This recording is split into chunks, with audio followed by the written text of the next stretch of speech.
Once upon a time, I was a liberal. I am now walking away.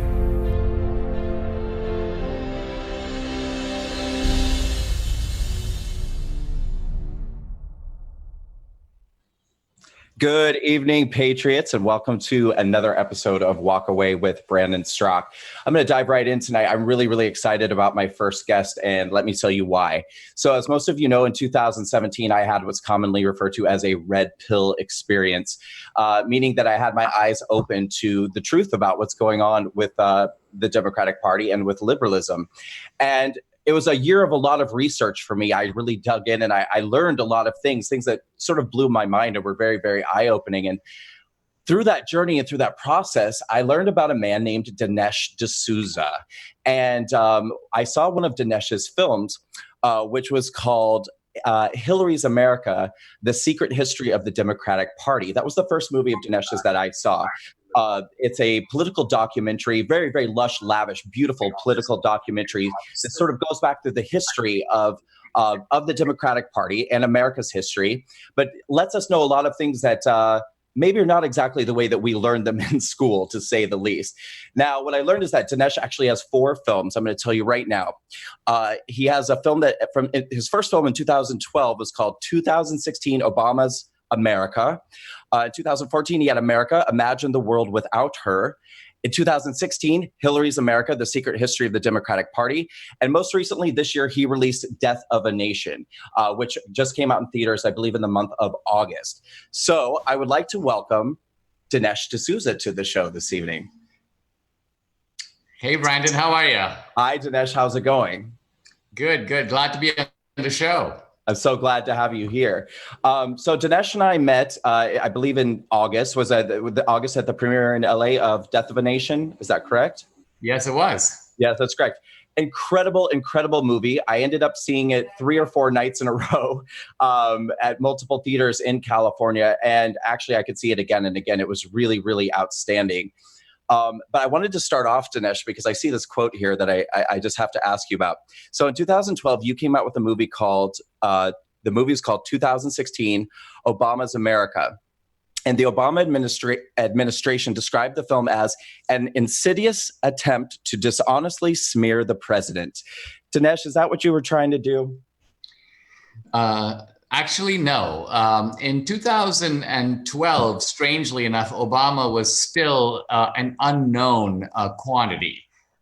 People didn't even know where he came from. And I don't just mean whether he was born in Hawaii, none of that. What I'm actually talking about is what defined his ideological commitments. What did he believe in? Many Americans understood Obama as kind of a civil rights guy, as if he had been shaped by Selma and Martin Luther King and the March on Montgomery and so on. But if you read Obama's book and you just read it sympathetically, trying to get inside his head, he's actually very candid, and he has almost nothing to do with this American experience. He identifies with what he calls dreams of his father. And that's actually the title of his book, Dreams from My Father. Not dreams of my father, but dreams from my father. And so I became curious, what were Obama's father's dreams? And so, I hopped on a plane. I went to Indonesia. I went to Kenya. I sort of went in the tracks of Obama. I was in his family homestead. I met his grandmother. I interviewed his brother in a slum in Nairobi. And I presented on the screen, a lot of that movie, by the way, is Obama speaking in his own voice. That's part of what made that movie so irrefutable, is that you hear Obama telling you himself how he saw his world. And it was very eye-opening to a lot of people. It presented an anti-colonial Obama rather than the sort of bogus civil rights Obama. Now, Dinesh, can you give us a little bit of, can you tell us a little bit about your background? Were you always a really political guy? Is this something that was always really important to you and drove you, or how did you end up to where you are today? Well, I grew up in a middle-class family in Bombay, now called Mumbai, India. My family is not political in any way. My dad is a chemical engineer. My mom was a housewife. I have a brother and sister, and they're not involved in politics. I came to America at the age of 17 as an exchange student sponsored by the Rotary Club. I was in Arizona. I went to public school. I lived with 4 different American families. It was only when I set foot at Dartmouth as an undergraduate that I began to think about politics. Part of it was this was the early 80s. Ronald Reagan had just been elected.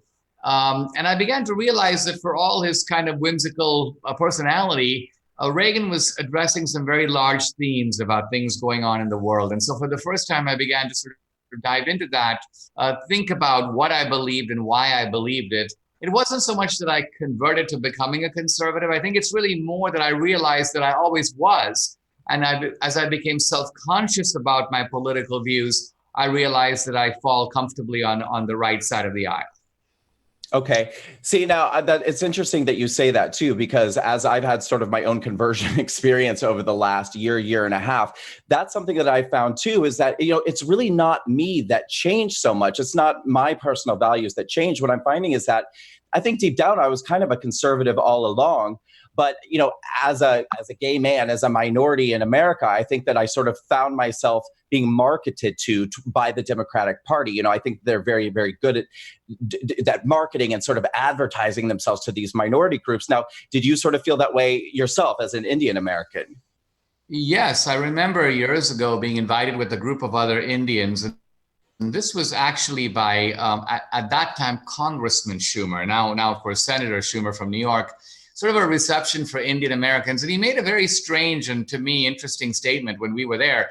He said something like, you Indian Americans are just ridiculously polite. You never really ask for anything. You just come to America, you work hard, you study hard, you want the American dream. He goes, that's not really how the system works over here. What I want you to do is to become angry. And I want you to demand things, which I will then deliver on behalf of the Democratic Party. So what he was really saying is he didn't like this kind of Asian model minority thing. We were actually far too well behaved and successful for his liking. He actually wanted to create a sort of political constituency out of us. And the Indians were looking at him as if he was from Mars. But over time, I understood what he was up to. Well, you've got to applaud the guy for just coming right out with it and just being, I mean, that's pretty straight up, just telling you exactly what he's going for there. Well, I think he had to, because most of these Indians were, they were Indian doctors and they were Indian motel operators and various things that Indians do in this country. And their idea was, okay, Congressman Schumer, we'll give you $500 and we'd like to take a picture with you that we can put on the mantle. The Indians had no clue about what else was going on. I think Schumer felt he had to give us sort of a primer about how the Democratic Party is organized as a party of, ethnic identity politics. Wow. I mean, to me, that's just sort of the epitome of arrogance, I think, to a certain degree, to totally taking people for granted to a certain degree and just being like, this is just the way it is. This is where you fit. This is where you belong.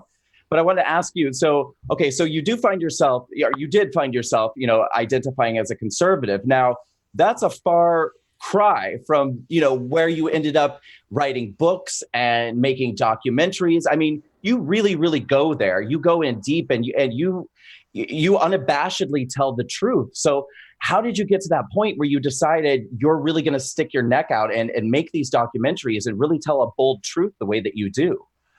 Well, my career has gone, excuse me, in two phases. In the first phase, I was a kind of a conservative intellectual in which I admired people like Friedrich Hayek, Milton Friedman, Irving Kristol, Bill Buckley. I wanted to be part of that kind of conservative intellectual fraternity and think about, you may say, abstract political questions. What's the good society? What kind of principles govern a liberal community? Things like that. I was writing more for that audience, even for the liberal intellectual audience, you might say, at the same time.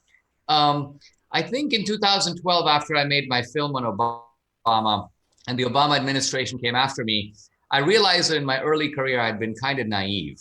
I actually had thought of American politics as a mere sort of debating society.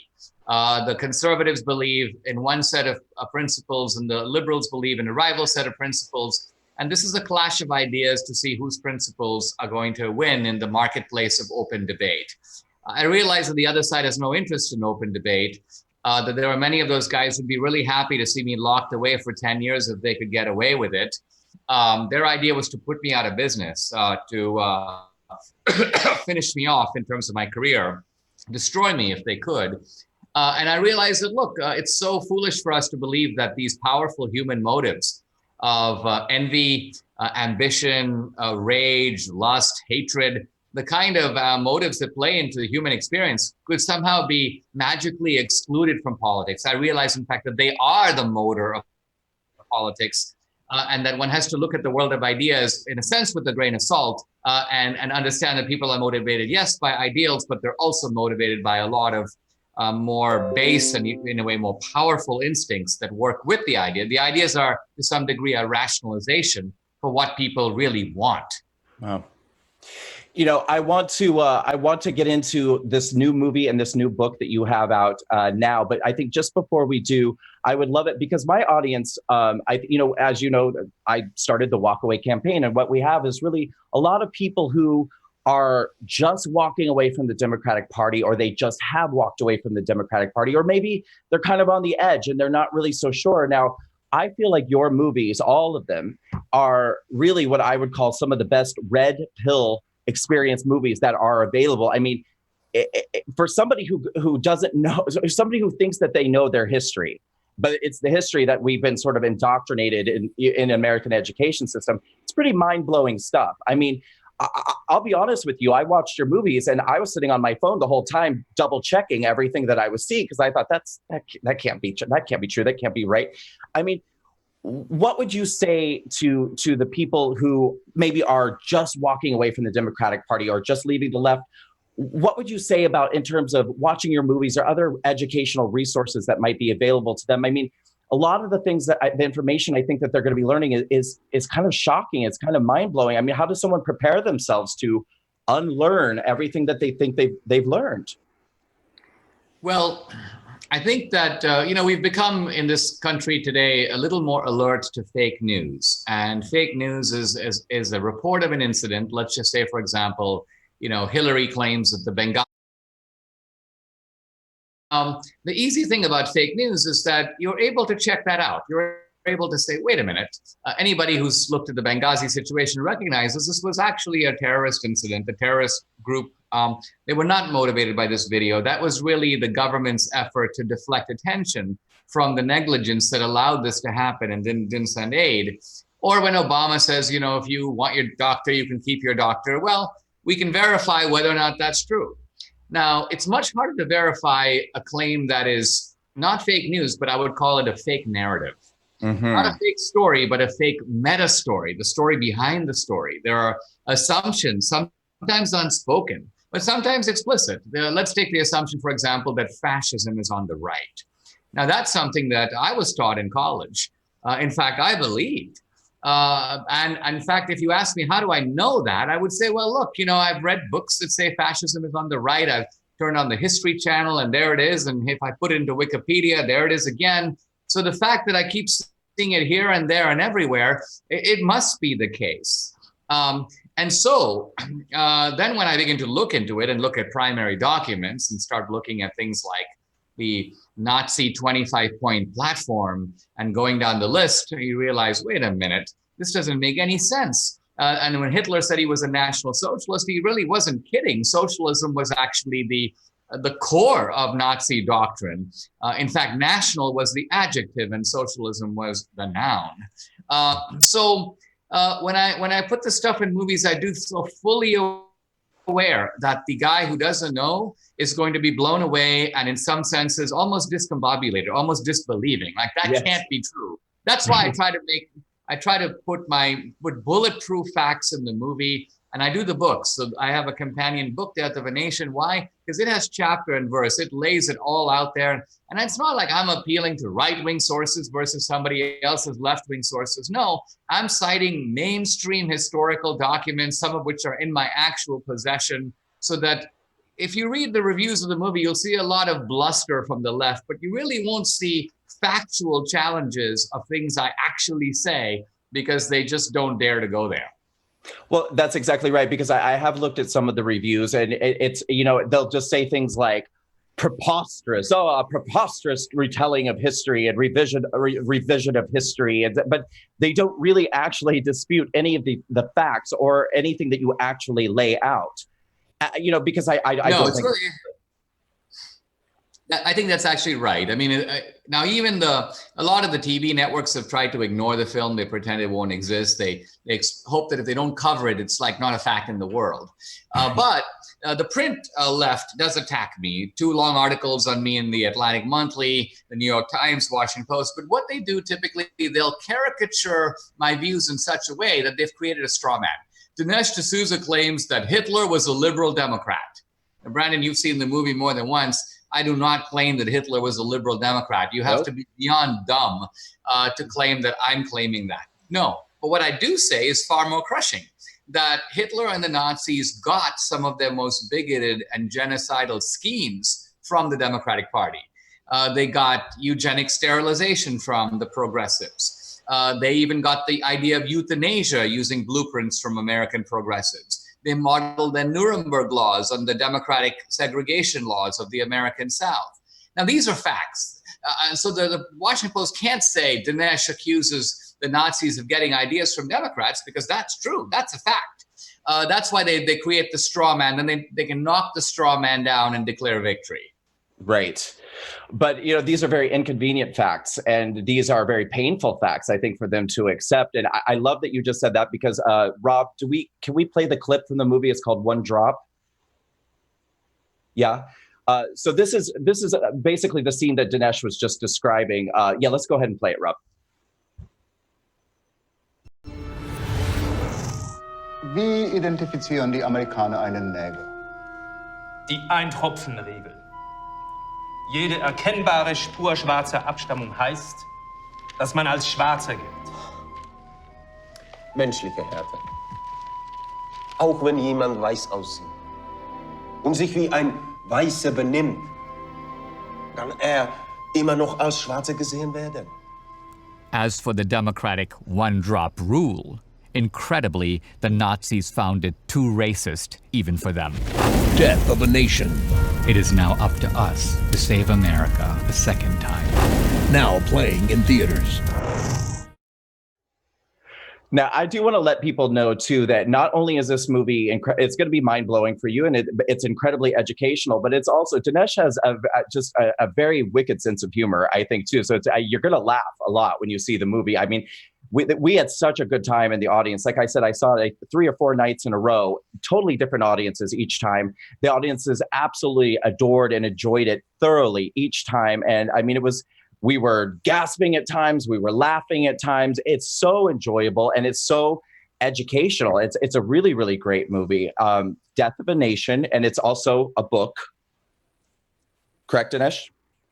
Yes, it is. I mean, I think the other thing I'm proud of is, initially I thought of shooting this movie in Dallas. We had shot a lot of our previous movie in the United States, in Texas. But then I realized that the typical American actor is just far too pink-cheeked and happy and well-adjusted to be able to replicate that kind of decadent atmosphere of fascism in Italy in the 20s or Germany in the 30s. So we jumped on a plane. We went to Nuremberg and Munich and Prague. We found Czech actors who speak German. And a good bit of this Nazi discussion, it's in German. Now, there are subtitles, so you can understand what's going on. Yes. But I think it gives the movie a feeling of real authenticity, so that it's not only the ideas that are powerful, but you really feel like you're there. This was what it was like to be in Europe between the wars and feel what both the appeal and the sort of terror of fascism must have felt like. Oh, absolutely. Yeah, because there were multiple scenes in the movie where you actually went to the exact locations, and you actually see in the movie the film sort of dissolved from the footage of, say, the 1930s or the 1940s into the footage of today of the exact same areas. I must say, though, when I watched the movie, I did think it was kind of funny numerous times when you would say, you would ask a certain question, you'd say, well, the only way we can get that answer is to travel to Germany. And I thought, what a great excuse for a vacation. I'll travel all over the world to answer your questions. It's brilliant. Well, I mean, a good documentary is always a voyage. It's kind of a journey of discovery.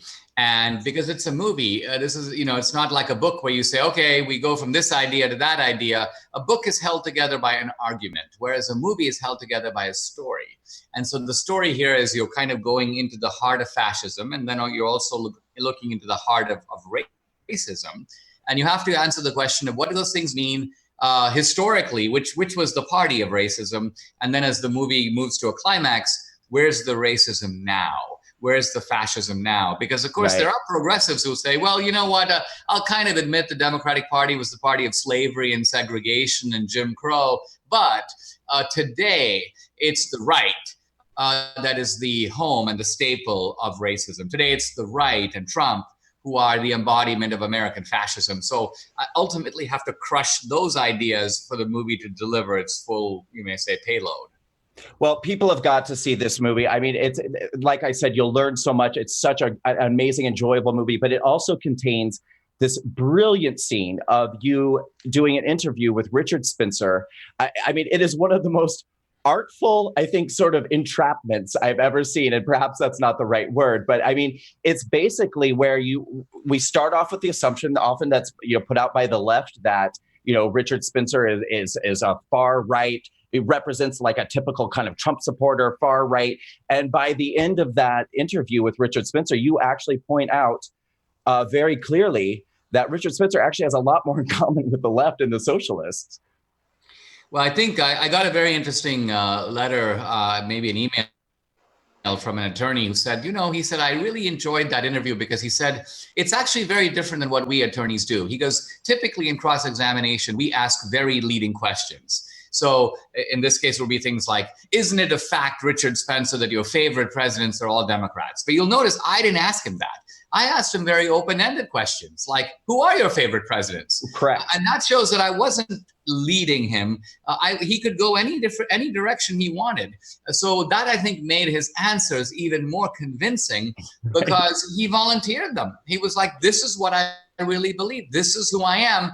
And I think you realize not only is it the case that here's a guy candidly confessing that he's on the left, but the audience has been sold a whole bill of goods for a whole year by a whole media, not just one newspaper or another, but all of them put together, all trying this big con that white supremacy is a feature of the right, when actually they knew better even at the time, that many of these guys had a deep history in the left. They knew it, but they covered it up.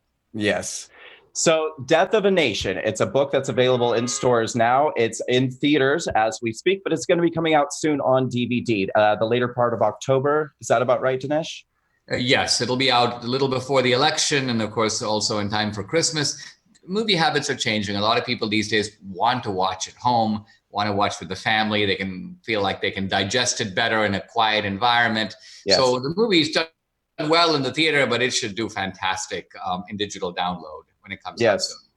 Yes. And if you have any friends who are kind of starting to tiptoe away from liberalism in the Democratic Party, or starting to kind of scratch their heads and go, something doesn't feel right to me anymore. There's a lot of something's in the air that just doesn't feel quite right to me. Show them this movie, Death of a Nation, or any of Dinesh's films. I mean, any of the four of them are incredible, amazing documentaries. They give you a wonderful background and history of America and some of the Democratic Party. And then it kind of ties into what we're actually experiencing now today, how this pertains to modern life. Death of a Nation, it's an incredible movie. Dinesh, before you go, we do have one question that one of our viewers wanted to ask you. They want to know, what do you think about what's going on with InfoWars and Alex Jones and, well, probably just censorship in general of conservatives? I find it completely horrifying. And this has nothing to do with whether Alex Jones is a sensible guy or not a sensible guy. I've been on his show. But this is ultimately about trying to turn somebody into a digital non-person. Now, frankly, if you had told me this a year or two ago, I wouldn't have believed you. I think you'd have to go back to George Orwell to discover this kind of nonsense going on. Many conservatives, as you know, fled mainstream media to go to social media, feeling that, look, these are neutral platforms. We can share ideas. We can speak our mind. the very idea that Twitter and Facebook and Google and so on, that they're using the fact that they have these platforms to rig them and control them and manipulate them and shadow ban people and kick them off Twitter. I find this absolutely outrageous. And I think that, some conservatives, in fact, idiotically say, well, these are private companies, they can do whatever they want. Well, frankly, if they decided to put a ban on gays or put a ban on blacks, they would be out of business in 1 week or one day, for that matter. So it's not a fact that these guys can do whatever they want. Absolutely. That's exactly right. Dinesh, thank you so much for being a guest on my show. I so appreciate it. I want to encourage everyone to see Death of a Nation. Go out and buy that book, see the movie, and check out all of Dinesh's films. They're incredible. Dinesh, thank you so much for coming on. My pleasure. Thank you. Great talking with you. And so coming up, as I've announced this past week, and some of you may have seen me doing some interviews, we have the Walkaway March on Washington coming up on the weekend of October 26th through the 28th. And as we go to a break, Rob, would you mind showing everybody the promo video that we have leading up to the Walkaway March on Washington? Dear America, it's time. On May 26th of this year, I released a video explaining all of the reasons why I was walking away from liberalism and the Democratic Party, and I launched the Walkaway campaign. By the thousands, patriots from all over America joined the campaign and created their own testimonials explaining why they too were walking away or walking with. Americans from all different backgrounds, beliefs, and walks of life came together in unity, in support, and in patriotism. We found civility again. We reclaimed our common humanity. We rediscovered hope. I watched with immeasurable pride as Americans who had sat by silently for so long began to find their voice, to speak their truth, and to push back against hate with love. But then something began to happen. The liberal media tried to steal the voices of Americans once again. Russian propaganda, Russian bots, paid actors, fake people, fake pictures, fake testimonials. They've attacked you, lied about you, and they've tried to silence you. Well, it's time for the silent majority to become unsilent. I am officially announcing the Walkaway March on Washington. On October 27th, 1 week before the midterm elections, Americans are coming together in our nation's capital to walk away from the Democratic Party. We are walking away from the lies, the hate, the violence, and vandalism. We are walking away from the vitriol, the name-calling, the censorship, the fake news. We are walking away from the phony and crooked investigations, the divisiveness, the race baiting. We are walking away from the attacks on our America. It is time to fight back with the greatest weapon at our disposal, the truth. It's time to take America back. We walked away alone, but now we march together.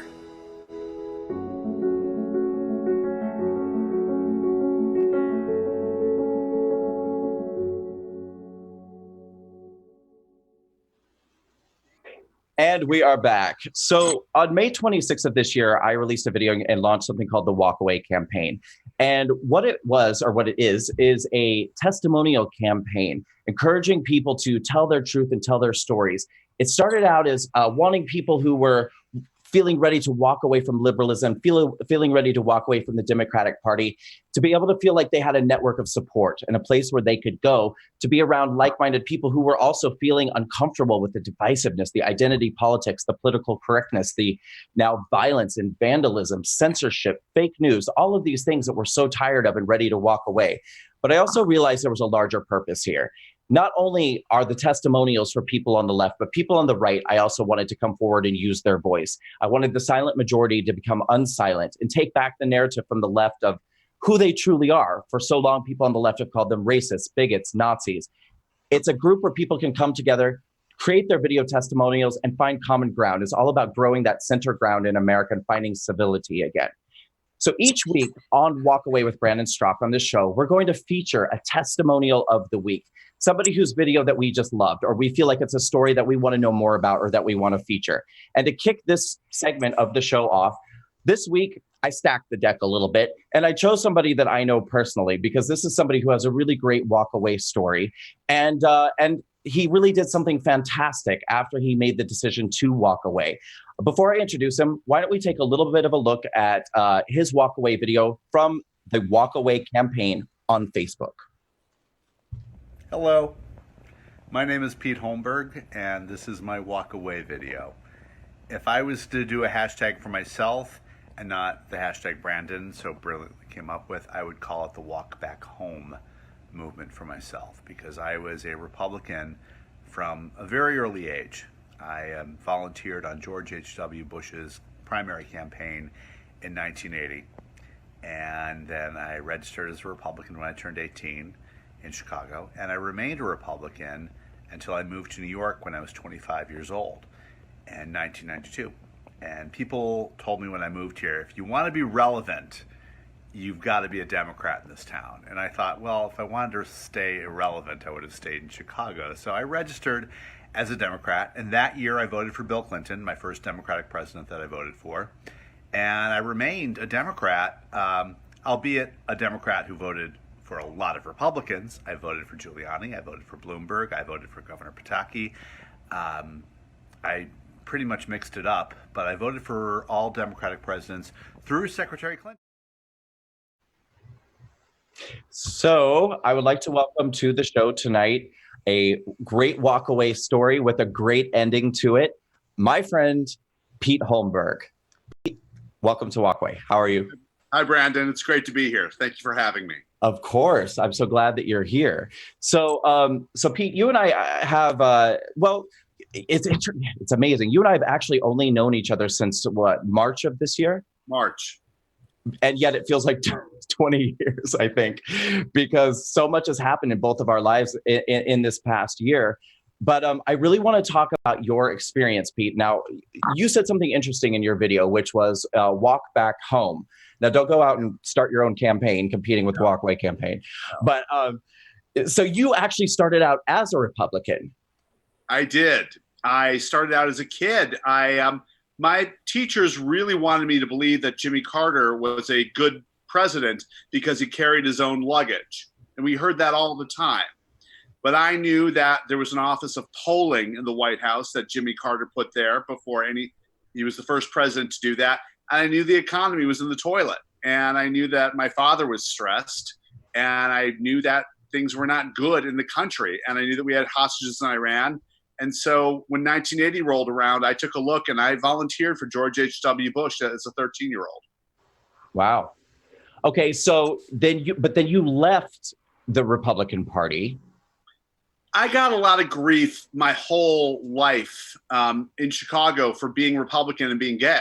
People would just be like, I'm shocked that you're gay and a Republican. And it was just a lot to take. And then I moved to New York in 1992. And in this town, which is very much ruled by Democrats, still is, people said, well, if you want to vote in relevant primaries, you need to be a Democrat. And I was just tired of being irrelevant. And so I registered as a Democrat. I got you. Let's be honest, though, too. If we were to look back, I think at a certain period of time, Republicans didn't have the best track record there for a while of dealing with the gay community. I'm not saying necessarily the Democratic Party did, if we were actually compare apples to apples. But I will agree with that. I will say that I registered as a Democrat in, I think, February of 1992, and then the Republican convention that year with Pat Buchanan. I didn't, believe me, as I sat there listening to Pat Buchanan at the 1992 Republican convention, I certainly wasn't saying, gee, I wish I was still a Republican. I was quite happy to be a registered Democrat during that convention and for many years thereafter. Right. But, let's talk about that, too, because, so you're an openly gay man. Yes. I didn't just out you on the show, did I? Yeah. No.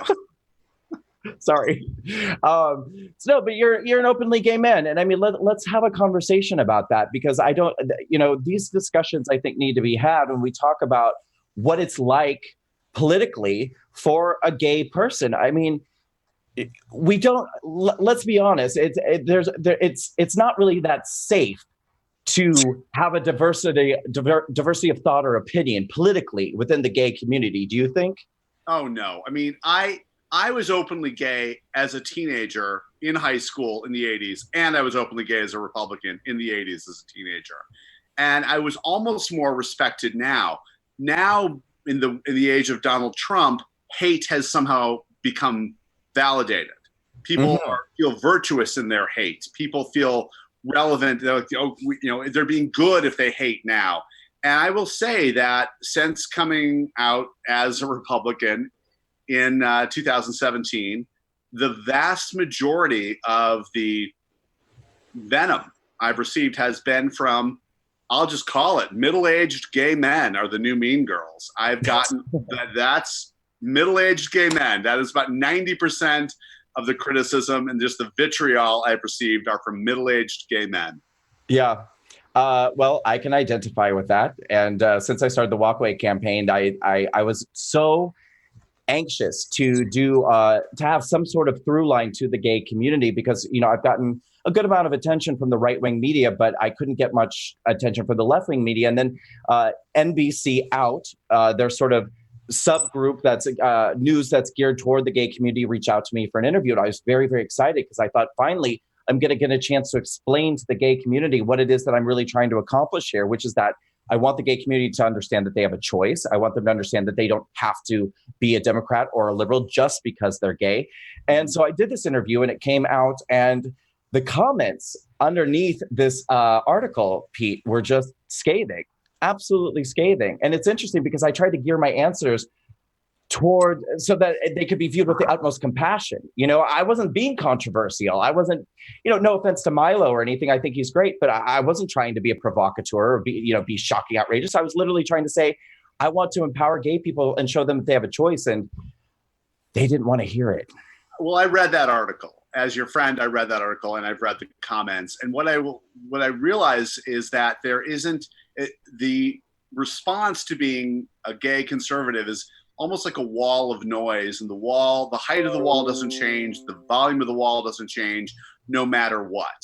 And people, because I've gotten on my Facebook page, I've had pictures of myself and Milo, I've had pictures of myself and Caitlyn Jenner, Newt Gingrich, and recently Ann Coulter. And the level is all the same. The level is all the same, and people just hate it. I think that there is a monopoly within the gay world. There are people who make their money raising money from the gay community, selling advertising space to the gay community. I had someone write on my wall, because I'm running for office, I'm running for state senate here in New York. I had someone write the word, this is someone who sells high-end advertising space, puke. And he then put the website of my opponent on my wall. This is someone who is, saying I'm elevating the gay community by selling, ad space and exclusive publications, and this is how this person behaves, because it's jarring to think that a portion of this demographic that people feel they own is going somewhere else. Right. That we're not all in one space politically. It's threatening because we're not all contained in one space where we can be sold to and pitched for donations. It's threatening to people who are making a lot of money from the gay community. Right.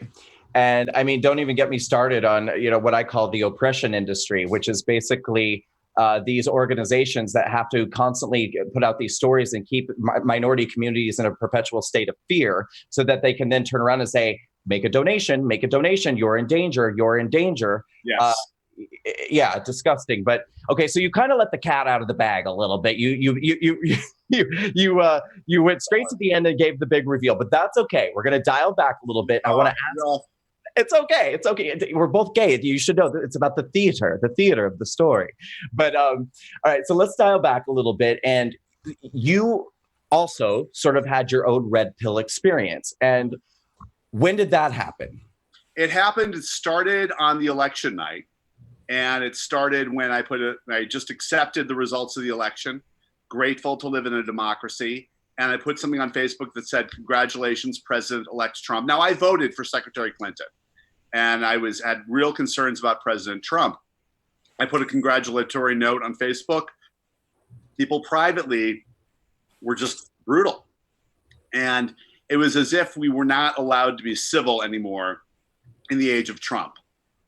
People could attack President Trump for not being civil, but if you were rude or nasty to anyone who supported him, you were in the right. You were morally superior. And I started to see things. And then, of course, the insanity of people who were insanely anti-Trump and then the results of President Trump, the deregulation, the moves in the economy, the tax cuts, I started to see that, along with the solid results, along with the insanity to resisting him, it was just a natural course of action. And I returned to the Republican Party last year. If you were to pinpoint, if you can, in your mind, do you have kind of a rough idea of when that shift really sort of fully changed for you, where you fully turned? Yes. It was really, I think that after he was elected and just the consistent, I mean, it was similar to you. I know you've had your moments with, Rachel Maddow and the taxes. It was the barrage. It was over time. It was just the consistency of for me, it was the diminishment of the Trump voter and then meeting smart, compassionate people who voted for Donald Trump and realizing that they were absolutely not represented in the 2016 news cycle. Well, and I mean, at what point too do you, because listen, I'll be the first to admit I don't feel like a genius like saying this, but I believed everything that the left-wing media was saying during his entire election cycle. I did. I just, everything they served me, I gobbled it all up. Everything. I mean, they said he was a racist. He was a bigot. They said his followers were racist and bigots. He got elected. They said he was filling his cabinet full of KKK and white supremacists and stuff. Oh my God, the sky is falling. And what I really felt like, and I've heard you say this before too, this is something that we very much have in common. You wanted to understand. Yes. Like, you wanted to understand, like, why would anybody in their right mind vote for somebody who the media had just gotten done telling us was the second coming of Hitler? How could this be? And so what did you find when you asked people, when you started investigating, asking, why did you vote for this man? What did you find out? Was it because they were racist? Well, one thing I have to say is that I've worked at the Plaza Hotel. I worked there for 2.5 years as a manager. I've worked with people who worked for Donald Trump. I also worked with people who've worked with him at the Trump International Hotel. I know people who've worked for him. The man is not homophobic at all. Far from it. He does not care. He's not racist. He's not homophobic. If you want to know if someone's racist or homophobic, ask someone who's worked for them. And the people who have worked for President Trump are extremely fond of him. Extremely fond of him. Well, Omarosa's not. Well, she's not now because she's making a book deal, but Omarosa's a reality TV show villain. When she got money to hate Janice Dickinson, she hated Janice Dickinson. So if she needs to go to war with the President of the United States or the world's first supermodel, she'll do it to sell a book. But, she's got a good history with the guy. I mean, he treated her very well. I mean, it was a mistake to hire her. Let's just admit that. He should never hire her. Absolutely. Absolutely. Okay, so you started to see that things weren't as necessarily as they seem, but I know you, Pete. I know you, Pete Holmberg, and I know that you did not immediately embrace this man. No, I did not. No, I did not. There were a lot of things. It really, for me, it has been seeing how he operates, and what I've come to is that a lot of people virtue signal now. There's a lot of virtue signaling now. People will say things like, well, I believe in civility and government, and they'll make statements that are just, very highfalutin, holier than thou. And, and the reality is, Donald, and we have been really served a bill of goods in this country. Obamacare looked good and sounded nice. And right. Obamacare is a disaster. It has diluted the definition of health coverage. More people are covered, and health coverage means less than it ever has. There are certain sections of this country where you have to travel 40 miles to go to a hospital. So yeah, you're covered. Oh, I'm covered, but coverage, you've just diluted the meaning of the word health coverage. And that was sold in a very elegant, polite, and civil manner, highly articulate. Nobody was more articulate than Barack Obama. And so really when Donald Trump uses vulgarity, I've come up with the term vulgarity signaling. When Donald Trump calls Omarosa a dog, it's not something I would do.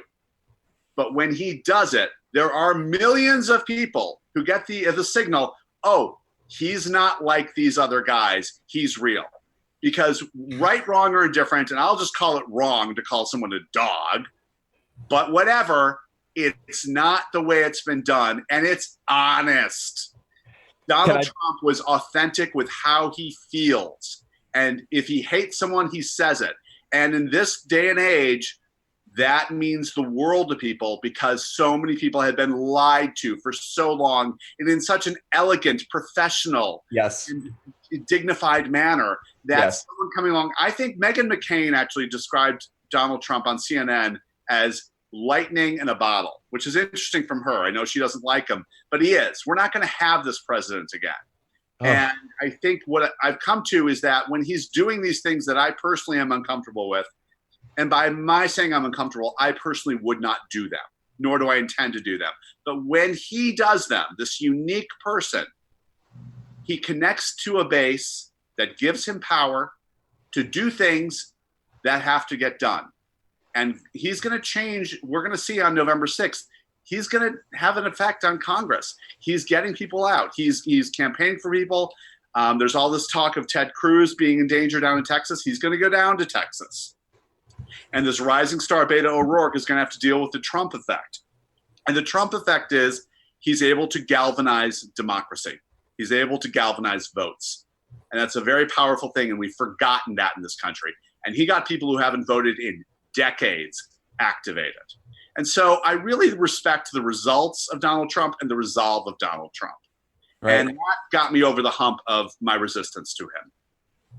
You know, I think you just touched on something that's so true and so relevant and so important, which is that, okay, I'm going to name drop here for a second, but today I pre-taped an interview with Roseanne today, which we're going to be putting out. I know it's so exciting. I can't. It's I'm so happy for you. I'm so happy for me. I can't. It was literally like you don't understand how thrilling it was, and we had the most incredible talk. But it was. I mean, talk about someone who really gave the average American a voice. Yeah. You know, that represented the voice of the average American person. Now, Donald Trump. He's not the average American person. This is not a man who's trying to figure out how he's going to buy groceries this week, you know, driving a station wagon to work. But he understands the American people, and it's in a very genuine and very authentic way. He's not a snake oil salesman. He really... Yeah, I think my theory on him is that he grew up... It's not that he more than understands the working class American. He grew up looking up to working class Americans. His father, Fred Trump, brought him to construction sites from a very young age. And I think the men that Donald Trump grew up looking up to and respecting were the working class people. Because if you talk to anyone, if you talk to any of the doormen or bellmen at the Plaza Hotel, they will tell you he had tremendous respect for them. He treated everyone as an equal, and he truly looks up to the working class. Yeah, that is, I think, the magic of Donald Trump. Right. So, Pete, I want to kind of dial back to your story for a second. So, you and I met each other in the month of March, I believe, so that's March of 2018. Now, I had just come off of an incredibly lonely 2017 because that's when I had my own red pill journey, and you know, I think the world knows at this point I'm not one to go quietly. I speak my mind and I ask questions, and I'm not going to, you know, cower to peer pressure. And so I was speaking out loud a lot about what I was learning and asking questions. And one by one, my friends dropped like flies, and my phone stopped ringing, and I stopped getting text messages. I stopped getting invited to parties. And by the end of the year, it was a very lonely year. And I met a new friend in 2018. His name is Michael. And he was a gay conservative, one of those unicorns running around New York, those gay conservatives that there are so many of us, and joke. And Michael told me that I said, are there more of us? We can't be the only ones. And he said, well, yeah, he gave me a couple phone numbers. Try this guy. So I texted, I believe, all of the people that he said I should call. And only one of them really gave me a really warm and friendly response right away. Pete Holmberg was his name. And so I called Pete on the phone, and we ended up talking for like 3.5 hours, I think, in that first conversation. And then we got together the next night in person, and we talked some more. And it became very clear to me very early on that you and I share a common personality trait, which is that we are not content to just simply have an experience or just feel something. We really want to do something about it. Wouldn't you agree? You want to do something about it. And we were sitting right there on that couch that you're sitting on right now. And sometime probably around the month of April. And we were talking about, what should we do? It's not enough that we've had this red pill experience. What are we going to do about it? Yeah. And long story short, we attended a log cabin Republican meeting, and I'll let you take it from there. Kind of tell us what happened next after that meeting. Well, we went to this thing, and I think what we did is we threw a party for conservative gay men. We did. We showed up, and we met people, and we networked and just networked our tails off. And then we got invited to this thing at the Kimberly Hotel. It was Thursday, March 30th. I'll give you the exact date. And I didn't want to go. I was dead. I'm in real estate. I was with clients all day. And I thought, we committed. I knew you were going to be there. And I thought getting there, okay, something's going to happen tonight. I'm probably going to meet the man I'm going to marry or something. Because one of those nights when you don't want to go out in New York and you force yourself to go out. Yes. Well, what happened is I got there and we had a great time. And I was talking to someone about Lyme disease. In my public relations work, I represent the Global Lyme Alliance. And they're kind of the adults in the room with the Lyme disease, and I know what Lyme disease is up against. Anyway, it's a political issue in a lot of ways, and I was discussing it, and this woman I could tell she was listening intently, and I'm like, okay, this woman is just blatantly eavesdropping on this conversation. And then she just said to me, tapped me on the, said, "Who are you?" And I'm like, and it was just, I said, I'm Pete Holmberg. It's just like, "You're a candidate." I'm like, "No, I'm not a candidate." And I gave her all the disqualifiers that I would give, and she said, "No, you're a candidate. You are a natural born politician." And long story short, I ended up getting recruited to run for New York State Senate in District 28, which is the Upper East Side of Manhattan, parts of Midtown. And I have to give my website, my campaign manager, Pax, will not forgive me if I don't do this. It's holmbergfornewyork.com, HOLMBERG, New York, all spelled out, holmbergfornewyork.com. Please, there. Okay, so my campaign manager will be fine with me now. I go back. We're going to do it several times. We're going to do it. Okay. I just you get prepped when you do these interviews. So we basically, I realized that in New York, there's a lot going on that people, because the national soap opera is so enticing. We have, it's like Dallas and Dynasty rolled into one. And instead of Donald J. Trump, instead of J.R. Ewing, we have Donald J. Trump. Instead of Alexis Carrington Colby, we have Hillary Rodham Clinton. And people are watching every night. You tune in, and the cable news just gives you this, no matter what. Like tonight, I turned into Hardball, and it was, because Bob Woodward has a book coming out. There was this whole big thing. It was breaking news. And the breaking news is that Bob Woodward had been on the Today Show. So this one NBC show plays a clip from another NBC show, and it's breaking news. And, if Bob Woodward had anything truly vital in this book, he should have put it in the Washington Post and not waited for his book to come out at Barnes & Noble.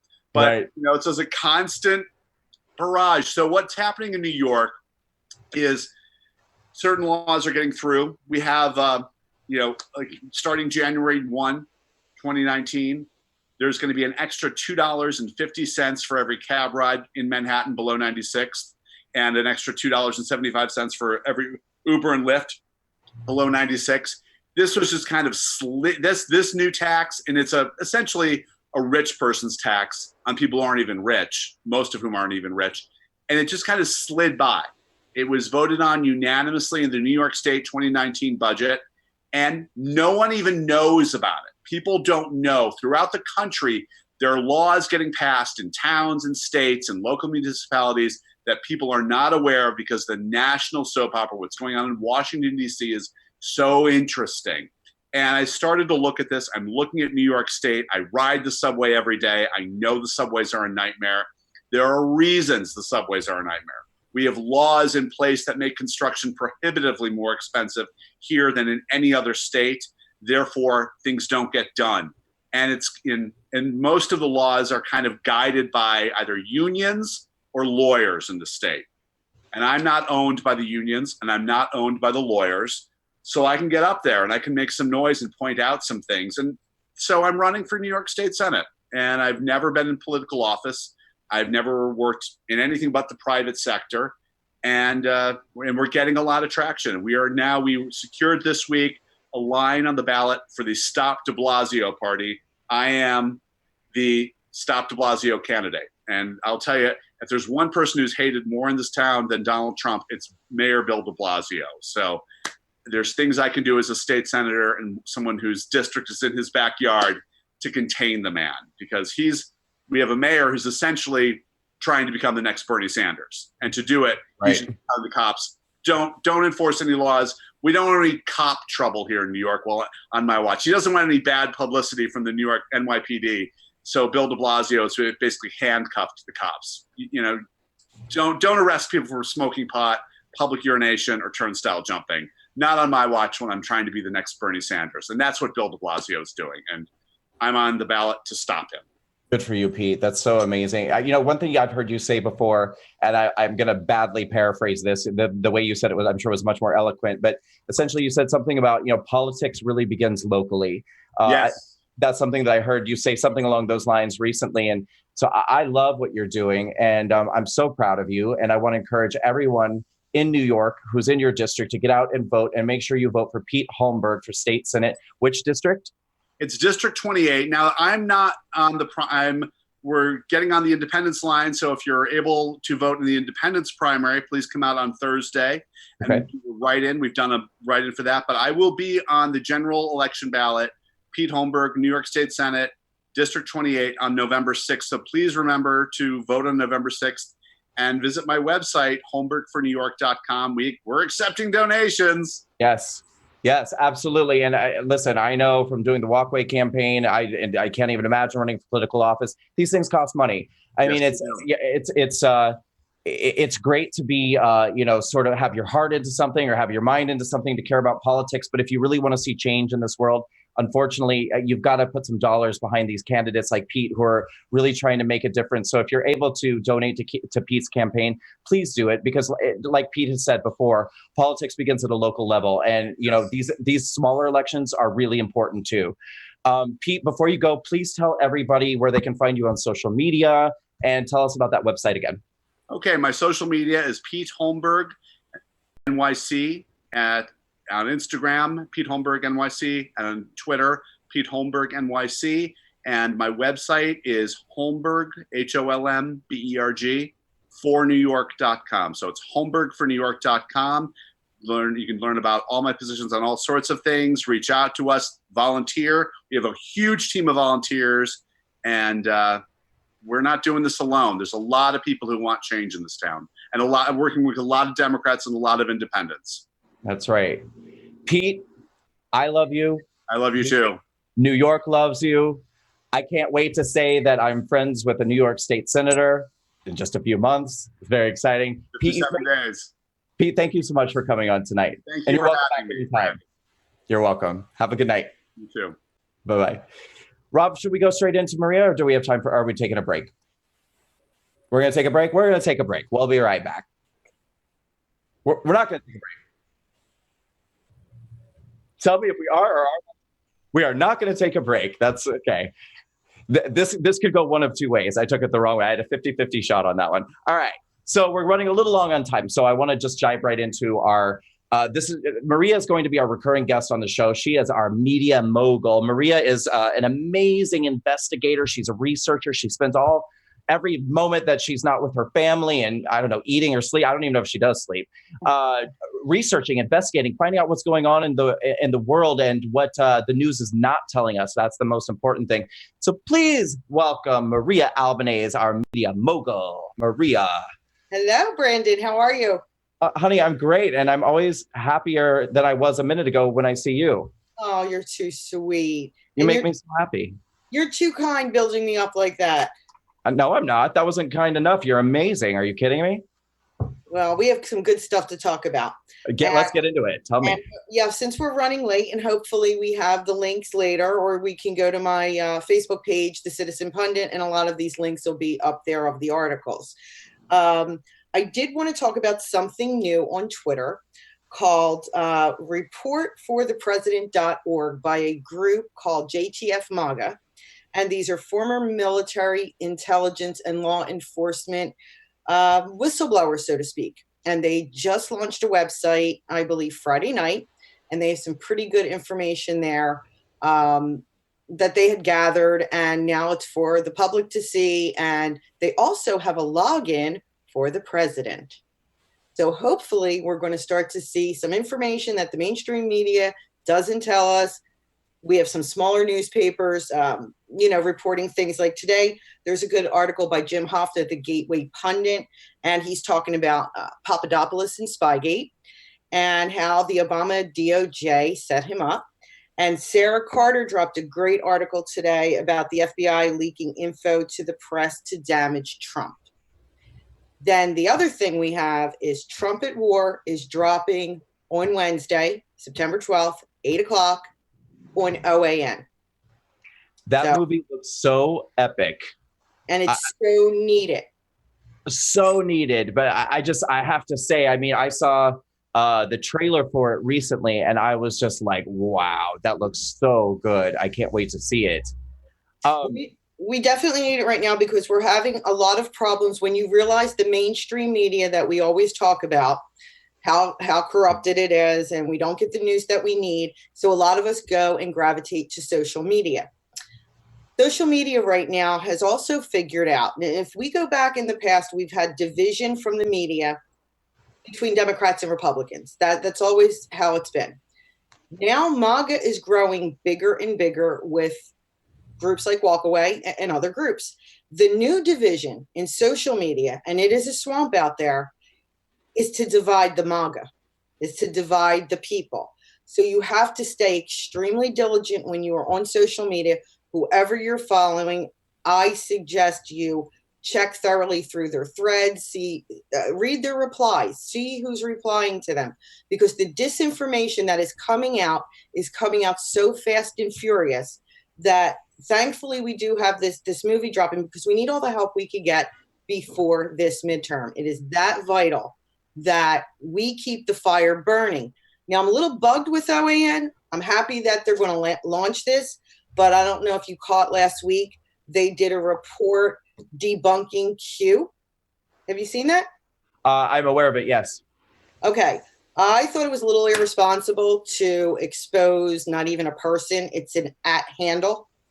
And there's a lot of people out there that are following this. They have been red-pilled because of it.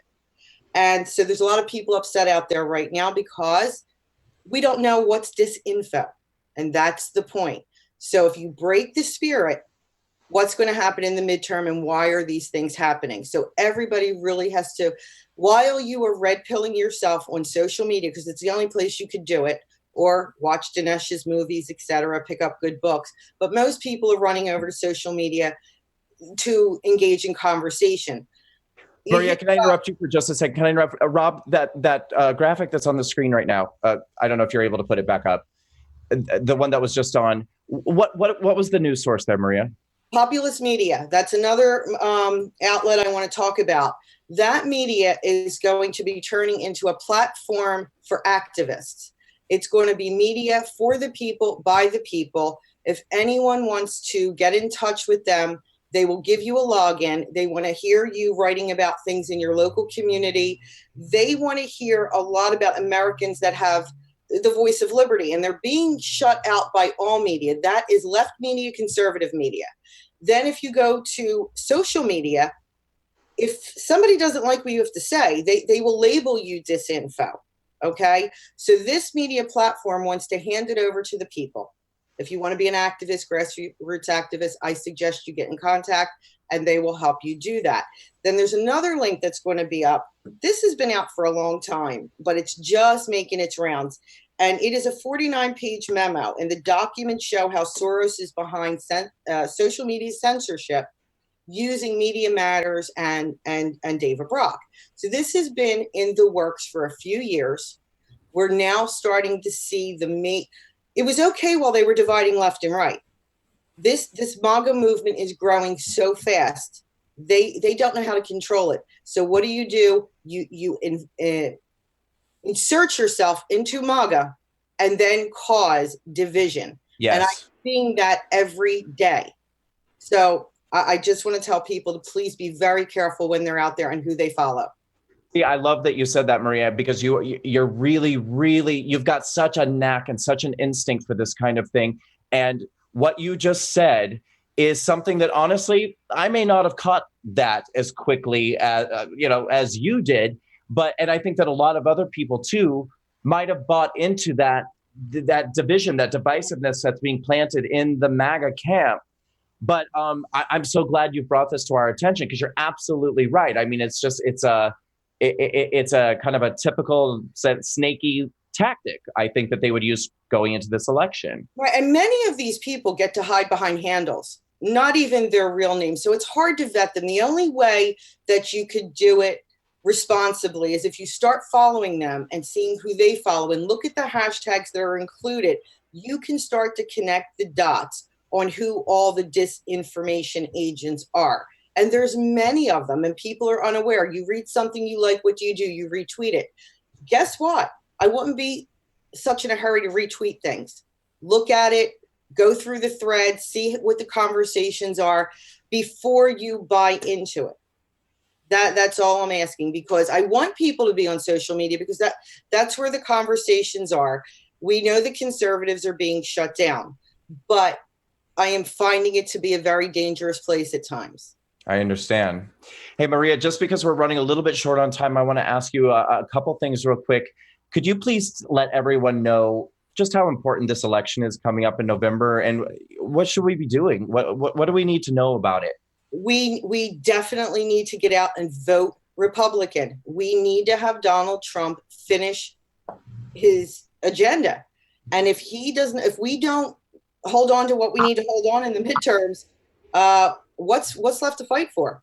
Like, I think it was Pete that said, we're not going to have another Donald Trump. Right. Ever. Now, again, it's my hope that after Donald Trump is done, that we will always have non-establishment presidents. That's my goal. I always want to see businessmen and non-establishment politicians in that office. I think they do the best job. I think they read the field the best. They know how to negotiate. Politicians, it depends. I love the politicians that start out, and then soon as they get to the Washington swamp, then we have problems. If we can get that cleaned out, and they're aware now of the people. Today's the 2-year anniversary of the deplorables. Do you know that? I don't know that. Yeah, we have to get you some deplorable dude. Did you hear about that product? No, dude. Yeah.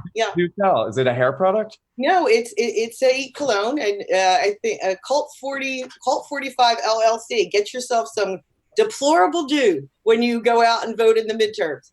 So this is what, talk about holding your nose and voting and voting. That's the point. Even if you don't like who you have to vote for, voting red is vital. Trust me, I do not love everyone on that Republican ticket, but we need it. Otherwise, we will never know if Donald Trump could have been successful at finalizing what he campaigned on. Right. And that's why it's that important. We can't be complacent. Republicans can't sit down and say, oh, you know what? Walk away was spectacular. We have this, we have that. I don't have to go out and vote because, my one vote don't matter. Somebody's going to cover it. That is not the case. Just like 2016, we need to have the bodies. Well, that's right. And speaking of having the bodies, let's talk as we go out tonight about the Walkaway March on Washington. That's October 26th through the 28th. Maria, don't you think voting is the most important thing? Let's get into the voting booth. Mm-hmm. One moment. Rob wanted me to take some questions. We're running a little bit long, but we'll look. Just one moment. Voting is the most important thing, but I think that getting people together in an energized live demonstration, showing people how much this means to us, that we do not want what the Democratic Party is selling. We do not want the ideology of liberalism anymore in our media, in our news, in our entertainment, in our education system, in our culture. We want something different. Absolutely. Don't we want something different and something better going forward?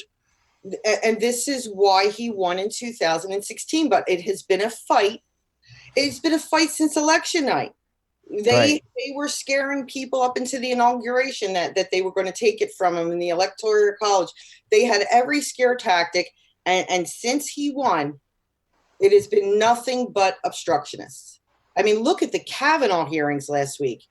They were disgraceful. They will do everything in their power to stop progress. They don't think. I don't even think they believe half the vitriol they spew. They know that's part of their script. They know that's what their constituents and the big money, big dark money behind them, elevating them. But I don't think they buy it for a minute. That Spartacus moment, that was actually pretty funny. It was really funny. He looked ridiculous, and there was no need for it because those documents were already slated to be released. It's all theater. It's all theater, and it's not even good theater. It's like really, really crappy, like regional theater. Yeah. It's just bad. It's just what was bad. that old show? Second City TV, something like that. Yeah. Right. All right, Rob. Rob wants me to read some comments. So let's see. People are saying, "Make America truthful." That's what we all want to make America truthful. I mean, we've got to circumvent the fake news in the media. That's for sure. What 45 has done in 650 days is remarkable, considering he has to play defense every single day. Amen. The Main Street media election night coverage was the biggest display of fear-mongering I ever saw. Amen to that, Brandon Walters. That actually was very instrumental in my red pill experience too, because I was terrified on election night because of the things that they started putting out. And then in the weeks to come, and what we found is that it was much ado about nothing. I mean, it was just fear mongering for the sake of fear mongering. And none of these things that they said were going to happen ever actually happened. DM says, "Cry baby Booker." I love it. And Marie says they never thought she would lose. Boy, is that true. I mean, absolutely. We could do a whole other episode about the corruption in the FBI that's coming out now, and all of these other things that are coming out now because they did not think that they would ever be revealed because they didn't think that she would lose. Maria? Oh, exactly. That is why John Podesta as soon as I saw John Podesta, we knew it was over. This is what shocked them. Social media and the body showed out to cancel out the fraud because we know there's fraud. There was always fraud. If anybody can go red pill themselves with Project Veritas and James O'Keefe, you will see the in-depth of the voter fraud. I don't know if a lot of our patriots on Walkaway are familiar with Project Veritas, but there's some great videos there that expose the machines, the people, the bussing in, very detailed. So we knew it was there. And people would ask me, do you think Trump's going to win? I really felt it. I said, the only way we lose this is fraud, voter fraud to take it away from him. And what time was it that night? 11, 12. The later it got, the more we knew we had it. Yeah. And they just wouldn't accept it. And they still haven't accepted it. We have obstructionists, resistance, whatever name you want to give them. They're literally going insane with the fact that she didn't win. And there are reasons. And this is why I always get so angry at all of our media, because it is the deplorables that voted him in know the truth from a lot of these investigations in the Sarah Carters of the world. We know the truth is out there. It's like, when are people going to be held accountable? When we find out for sure that Russiagate, Spygate, that Russiagate was false, that they spent so much of our money. Yep. Who's going to repay the American people the money they wasted on a lie? This is what upsets the deplorables. This is what motivates them on November 6th to get out to the voting booth, because they're still angry. They're still upset that they cannot enjoy this presidency. They were quiet for 8 years. They sucked it up. They didn't like Obama. They didn't like their Obamacare. They didn't like a lot of things, but they went about their lives the best they could, and they cannot even enjoy the first term of the president they elected. Well, so we're gonna enjoy the second term. We're gonna enjoy the second term, that's for sure. Before we wrap up, I want to say thank you to my amazing moderators in the chat. Thank you all so much. And I just want to remind everybody again, the Walkaway March on Washington is happening October 26th through the 28th. We're doing a Friday night gala dinner. Saturday is the main event, October 27th. We're having a march in the morning from the DNC to our nation's capital, which will culminate in a rally of incredible speakers. And we're really, really going to get energized, and we're going to get some education out there and tell people all of the reasons why we will not be voting Democrat this year, why we're walking away from the Democratic Party, and why it's more important than ever to vote on November 6th and really, really vote against the Democratic Party, because we want something different for our future. And we're closing out the weekend on October 28th, Sunday, with a closing brunch and giving people the rest of the day to travel home and be with their families. It's going to be a beautiful and historic weekend. We really, really want you all to be there. Please show up. And as I've said before, you've got to be willing, sometimes to take a stand and put a few dollars behind some of these things that happen, because these things they're not free. Freedom ain't free. So if you could please go to walkawaymarch.com, walkawaycampaign.com, click on sponsorship, and donate to our GoFundMe. We're trying to raise a great deal of money to make this one of the most incredible and historic weekends possible, but we need your help. Please be willing to contribute. And please also support candidate Pete Holmberg for state senate in New York City. This is a really, like as Pete has said before, local elections are really important too. That's where it all begins. So please support Pete Holmberg for state senate in New York City, and go to his website, which I think I'm going to forget, but I believe it's PeteHolmberg.com. I'll look it up. Pete Holmberg for state senate. Look it up. Go to his website. Be willing to contribute to him as well. Rob, do you have that website? They'll find it. Pete Holmberg for state senate, and be willing to lend some contribution to Pete as well, because he's doing something amazing by walking away from the Democratic Party and running for state senate as a Republican. We all want to support that. Let's wrap it up, and I can't wait. We have a great special coming up within the next week. It's going to be my extended interview with Roseanne. It was really spectacular. You guys are not going to want to miss this. A very, very eye-opening, revelatory, incredible conversation with Roseanne, and you're not going to want to miss that. And we'll see you next week. I want to close out the show by saying I'm walking away, and I encourage all of you to do the same. Walk away. Good night.